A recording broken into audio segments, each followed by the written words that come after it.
Assalamualaikum warahmatullahi wabarakatuh. Perkenalkan, nama saya Desi Aprilia, NPM 2051040251 dari jurusan Manajemen Bisnis Syariah kelas C semester 5. Baiklah, dibuatnya video ini guna memenuhi tugas dari mata kuliah periklanan dengan dosen pengampu Ibu Sania Nur Azizah, MBA. Nah, baiklah teman-teman, dalam video ini saya akan menganalisis tentang STP dalam iklan Sari Roti. Nah, sebelum kita masuk ke analisis STP di iklan Sari Roti itu sendiri, kita harus tahu dulu dong, apa itu segmentasi, targeting, dan positioning yang sering disebut dengan STP. Yang pertama, di sini ada segmentasi. Nah, segmentasi pasar adalah proses membagi-bagi pasar yang semula berperilaku heterogen menjadi beberapa kelompok pasar yang sekarang berperilaku seragam. Nah, atau proses pengelompokan bagian-bagian pasar yang berperilaku seragam itu sama dari keseluruhan pasar yang beragam. Secara umum, tujuan segmentasi pasar adalah untuk memperoleh bagian pasar yang mempunyai karakter dan perilaku yang lebih seragam. Segmentasi pasar secara umum itu dibagi menjadi 4. Yang pertama ada geografis, yang kedua ada demografis, yang ketiga ada psikografis, dan yang terakhir ada kebiasaan. Nah, yang selanjutnya ada targeting. Apa sih targeting itu?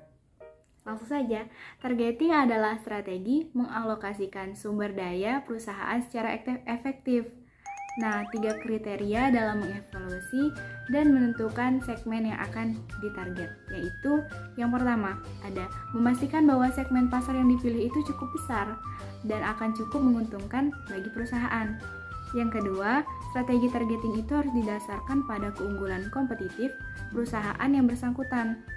Keunggulan kompetitif ini merupakan cara untuk mengukur apakah perusahaan itu memiliki kekuatan untuk mendominasi segmen pasar yang dipilih. Dan yang ketiga, segmen pasar yang dibidik itu harus berdasarkan pada situasi persaingannya yang secara langsung atau tidak langsung mempengaruhi daya tarik target segmen.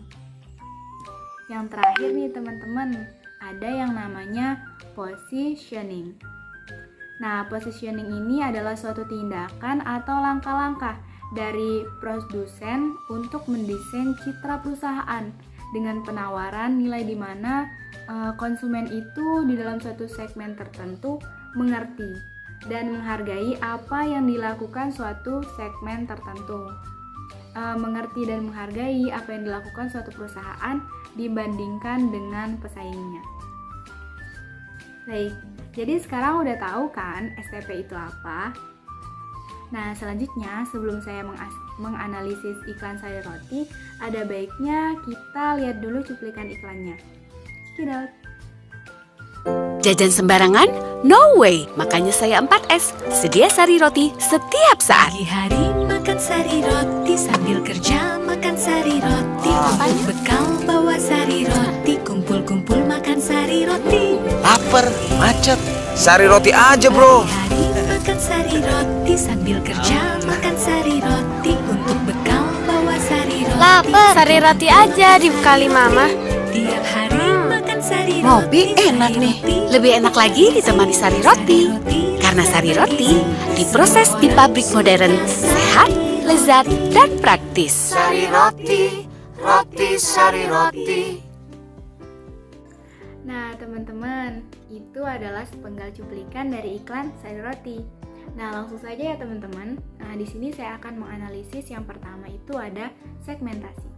Nah, dalam pilihan segmentasi pasar ada beberapa pilihan alternatif yang dapat Sari Roti pilih untuk menjadi segmentasi pasarnya. Di antaranya, yang pertama ada single segment consultation. Nah, perusahaan memilih satu segmen pasar tunggal dengan sejumlah pertimbangan, misalnya keterbatasan dana yang dimiliki perusahaan, adanya peluang pasar dalam segmen yang bersangkutan yang belum digarap atau diabaikan oleh pesaing, atau perusahaan menganggap segmen tersebut merupakan segmen yang paling tepat sebagai landasan ke segmen lainnya. Yang kedua ada selective specialization. Nah, perusahaan memilih sejumlah segmen pasar yang atraktif dan sesuai dengan tujuan sumber daya yang dimiliki. Nah, masing-masing segmen bisa memiliki sinergi kuat satu sama lain maupun tanpa sinergi sama sekali. Yang selanjutnya ada market specialization. Nah, dalam strategi ini perusahaan berspesialisasi pada upaya melayani berbagai kebutuhan dari suatu kelompok pelanggan tertentu. Selanjutnya ada product specialization. Nah, dalam spesialisasi produk, perusahaan memusatkan diri pada produk atau jasa tertentu yang akan dijual kepada berbagai segmen pasar. Yang terakhir ada full market coverage. Nah, dalam full market coverage ini, perusahaan berusaha melayani semua kelompok pelanggan dengan semua produk yang mungkin mereka butuhkan. Dalam segmen ini dapat dilakukan dua alternatif, yaitu yang pertama undifferentiated marketing. Nah, di mana perusahaan mengabaikan perbedaan-perbedaan segmen pasar dan hanya menawarkan satu macam penawaran atau program pemasaran kepada pasar keseluruhan. Nah, yang kedua ini ada different marketing, di mana perusahaan berusaha beroperasi pada semua segmen pasar dan merancang program pemasaran yang berbeda untuk masing-masing segmen. Nah, dalam pemilihan segmen pasar, Sari Roti bergerak dalam segmen single segment consortium. Nah, di mana Sari Roti hanya memilih segmen pasar roti sebagai produk utamanya, dan di dalam segmen tersebut, Sari Roti menanamkan citra merek yang kuat pada produknya. Dengan single segment consortium, Sari Roti dapat menikmati skala ekonomis melalui spesialisasi produksi, distribusi, dan promosi. Nah, Sari Roti pun telah menjadi market leader di dalam segmen pasar roti ini. Nah, produk specialization Sari Roti adalah roti tawar dan roti isi. Sari Roti memfokuskan diri pada spesialisasi produk dengan terus-menerus menambah inovasi rasa pada produknya, misalnya untuk Sari Roti tawar. Sari Roti menawarkan roti tawar kupas, roti tawar kulit, dan roti tawar gandum. Nah, sedangkan variasi roti isi lebih banyak lagi seperti roti isi srikaya dan sebagainya. Melalui strategi produk specialization, Sari Roti mendapatkan reputasi yang kuat dalam bidang produk yang spesifik, yaitu roti tawar dan roti isi. Nah, dalam pemilihan segmentasi konsumen, ada beberapa pilihan alternatif yang Sari Roti pilih untuk menjadi segmentasi pasarnya. Di antaranya yang pertama ada segmentasi demografis. Nah, segmentasi demografis ini melihat konsumen yang dituju berdasarkan usia, gender, status, perkawinan, serta perubahan yang terjadi dalam rumah tangga konsumen. Dalam hal ini, segmentasi demografis yang dituju oleh Sari Roti adalah anak-anak, remaja, dewasa, dan orang tua tanpa memperhatikan status gender, atau dapat dibilang juga family oriented. Nah, oleh karena itu dengan berorientasi pada keluarga, Sari Roti harus bisa menciptakan brand image family di dalam iklan-iklannya. Sari Roti tersegmentasi untuk semua kalangan dengan harga produk yang terjangkau, baik kalangan menengah ke atas maupun menengah ke bawah dapat menikmati semua produk Sari Roti. Nah, yang selanjutnya di sini ada targeting. Aktivitas pagi itu memang selalu diawali dengan berkumpulnya seluruh keluarga di meja makan untuk sarapan. Nah, sebelum beraktivitas setiap hari. Di waktu pagi saat sarapanlah momen-momen kegiatan dan keserasian keluarga terlihat, di mana keluarga berkumpul di meja makan untuk makan pagi bersama. Nah, inilah momen-momen hangat yang dilihat oleh Sari Roti sebagai target yang dituju untuk produknya, yaitu keluarga di Indonesia. Dengan target keluarga, maka Sari Roti pun membuat konsep serta iklan-iklan yang bertemakan Sari Roti adalah makanan yang praktis dan sehat yang dinikmati di mana saja serta kapan saja. Konsep iklan pun dimulai dari pagi hari sebagai sarapan pagi, perjalanan ke kantor, maupun pada saat waktu-waktu santai, serta untuk bekal anak-anak ke sekolah. Nah teman-teman, dan yang terakhir ada positioning. Nah, positioning ini merupakan tindakan merancang penawaran dan citra perusahaan dalam rangka memilih tempat khusus dan unit pasar sasaran sedemikian rupa sehingga dipersepsikan lebih unggul dibandingkan para pesaing. Sari Roti mempunyai positioning yang kuat dalam hal produk kategori positioning dan ingredient positioning. Nah, yang pertama ada produk kategori positioning. Nah, roti merupakan makanan yang dipersepsikan sebagai makanan pelengkap sarapan. Nah, apalagi masyarakat modern saat ini mengkonsumsi roti dalam setiap aktivitas kesibukan mereka, terutama saat sarapan. Nah, dengan melihat peluang ini, Sari Roti sebagai produsen roti terbesar di Indonesia memposisikan dirinya sebagai bekal makanan yang sehat dan praktis bagi orang Indonesia.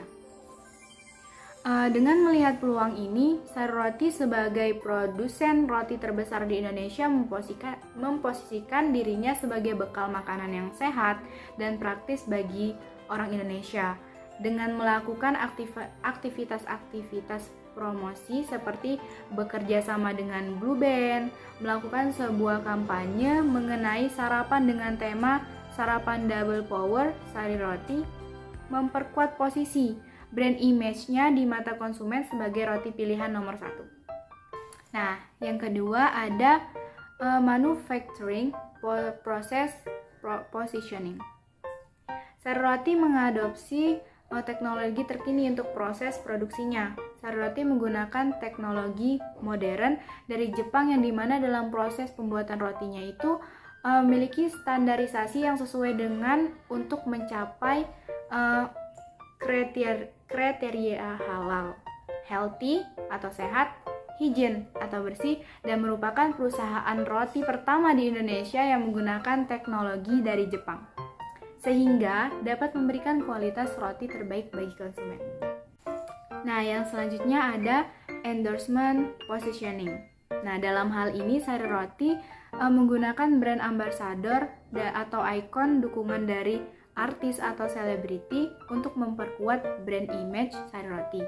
Nah, dengan adanya brand ambassador, diharapkan untuk produk Sari Roti ini lebih dekat dengan sisi kehidupan konsumen. Nah, sebagai roti pelengkap di pagi hari dan dengan target keluarga.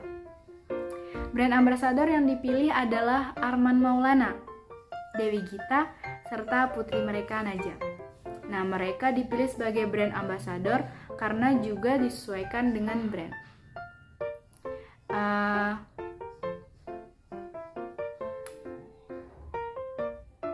Brand ambassador yang dipilih adalah Arman Maulana, Dewi Gita, serta putri mereka Najah.